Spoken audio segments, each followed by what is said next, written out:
حبيت اعمل وصفة حلويات تكون بمكونات كلها جاهزة، لكن بصراحة النتيجة عكس ما توقعت. جبت هنا كيك التوينكز وقطعته بالشكل ده عشان ارصه في الصينية،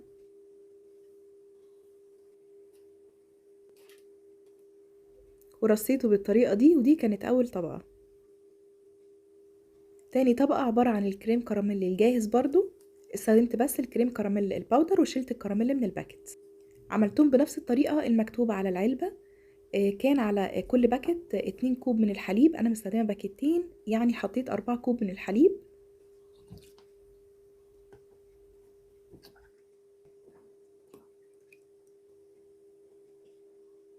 ورفعتهم على النار لغاية لما يغلوا بقى بالشكل ده، وحطيتهم فوق التوينكز.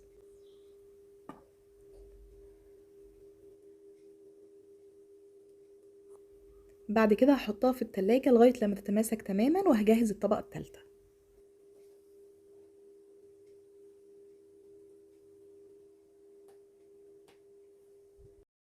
الطبقة التالتة عبارة عن جيلي. استخدمت 2 باكتس من جيلي الفراولة، وعملت برضو بنفس الطريقة المكتوبة على العلبة، ولكن بس الاختلاف كان في معيار المية. المفروض على كل باكت 2 كوب من المية، واحدة مغلية واحدة باردة. انا استخدمت على الباكتين 2 كوب مغلية وكوب واحد بس من البارد، لان انا كنت حابة يكون القوام بتاع الجيلي تقيل عن الطبيعي.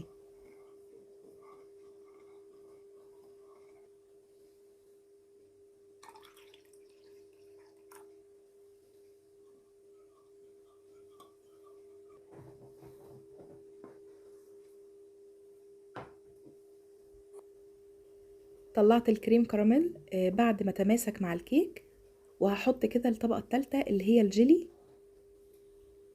ولما هحطها هدخلها كمان التلاجة لغاية لما الجيلي يتماسك.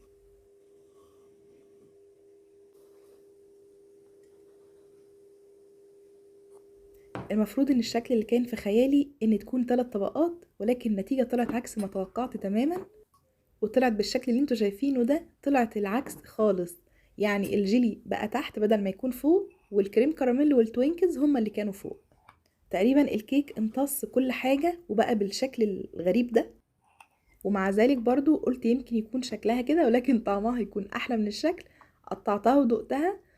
حسيت ان طعمها مش حلو ومش وحش، يعني مقبول جدا. فطبعا انا يعني ما انصحكوش بيها. تجربة مش ناجحة، من التجارب الفاشلة. ولكن هتلاقوا عندي على البيج الطريقة الصح لحل الطبقات، وكل العيوب والاخطاء اللي حصلت في الوصفة دي انا صلحتها في الوصفة التانية اللي هتلاقوها عندي على البيج. يا ريت ترجعوا تشوفوها وتجربوها وتقولوا لي رأيكم.